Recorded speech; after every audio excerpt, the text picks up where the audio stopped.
Premièrement, l'environnement économique global. Je ne vais pas faire le diagnostic, vous le connaissez. Je peux juste vous donner quelques indications pour nous rappeler que la situation, notre situation, même si nous continuons d'avoir 1, 2, 3 repas pour certains d'entre nous, que notre situation économique globale n'est pas brillante. Quelques indications. Je commencerai par l'endettement. Je crois que ce n'est pas plus tard qu'hier que même les médias officiels annonçaient que nous avons franchi le cap de 14 000 milliards maintenant.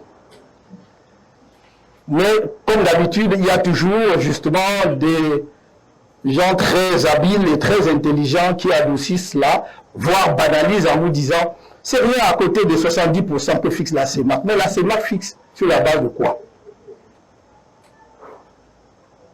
Et j'ai toujours dit, le problème n'est pas la dette. Le problème, c'est à quoi sert la dette.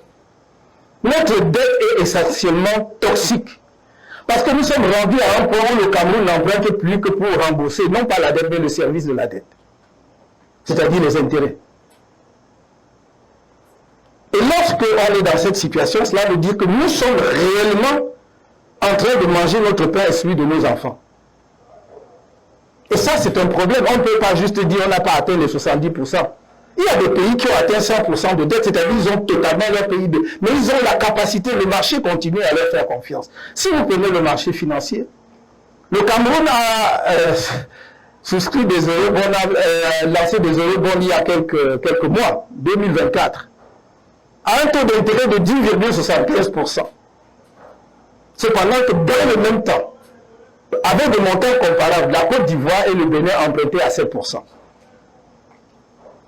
Je ne sais pas si vous voyez la différence.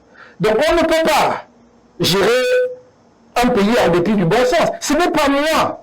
Les partenaires financiers internationaux de notre pays, en l'occurrence, le Fonds monétaire international dit que notre risque de surendettement s'est aggravé, on est passé de moyen à élevé. Et cela veut dire que ça entraîne une dégradation de notre note. Je pense qu'il est temps qu'on ne continue plus cette politique qui continue à tendre la main partout où il y a de l'argent, sans savoir ce qu'on veut en faire, ni surtout comment on le rembourse. Encore une fois, le problème n'est pas l'argent.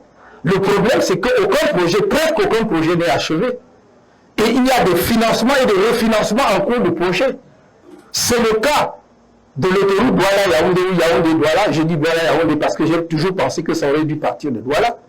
Parce que les 60 km nous auraient au moins amené à Edea. Et donc on aurait pu se vanter de dire qu'on a une autoroute Douala-Edea. Ce qui n'est pas le cas aujourd'hui puisque nous avons une autoroute qui part en brousse et qui s'arrête en brousse. Donc, si vous regardez cela, vous dites, le problème n'est pas de prendre de l'argent, c'est de prendre l'argent pour faire quelque chose. Pour nous, et qui va créer dans les moyens de remboursement de cet argent et pour les générations futures. J'ai dit, c'est le refinancement. L'autoroute Yaoundé-Douala, on nous l'annonce il y a 10 ans, un peu plus même, à 274 milliards. On a fait 60 km. Et pour le terminer, on a besoin de près de 800, d'un peu plus de 800 milliards. Cela veut dire qu'il va, si jamais on le termine un jour, il nous aura coûté plus de 1000 milliards de francs CFA. Les chiffres sont officiels. Tout ce que je dis là. Donc nous avons un problème de refinancement. J'ai parlé de l'autoroute, mais je peux parler des barrages. On va vous parler de l'Ompanga. Le problème déjà, c'est que la finalité de la construction de l'Ompanga n'a pas été atteinte puisqu'il devait être un barrage de régulation de la Sanaga pour que nous n'ayons plus de délestage et que justement la capacité énergétique du Cameroun soit telle que notre industrialisation puisse être accélérée et surtout que les ménages n'aient plus les coupures que l'on connaît. Ça n'est pas le cas, vous le savez comme moi. Et on a refinancé ces barrages en cours de route à plusieurs reprises. Je peux multiplier comme cela. Et ça, c'est même des projets qui ont été démarrés parce que vous avez des projets pour lesquels l'État s'est endetté au moins à 2 reprises ou à 3. Pour un projet qui est supposé avoir déjà été réalisé. Je pense à Kribi et Belova à Communeux. C'est une route qu'on a déjà financée, qui est censée avoir déjà financé au moins à 2 reprises. Et donc on peut multiplier comme ça. Donc nous avons un problème. Mais ce que je vous dis là n'est pas nouveau, vous le savez tous comme moi. Nous avons un problème de gestion de notre économie. Nous avons un problème de gestion des ressources publiques. Nous avons un problème de vision de développement pour notre pays. Si je prends la fonction publique, juste un autre indicateur, en 2010, il y avait 196 000 fonctionnaires. En 2023, il y a 326 000 fonctionnaires. Ça n'est pas normal, fonctionnaires, agents publics.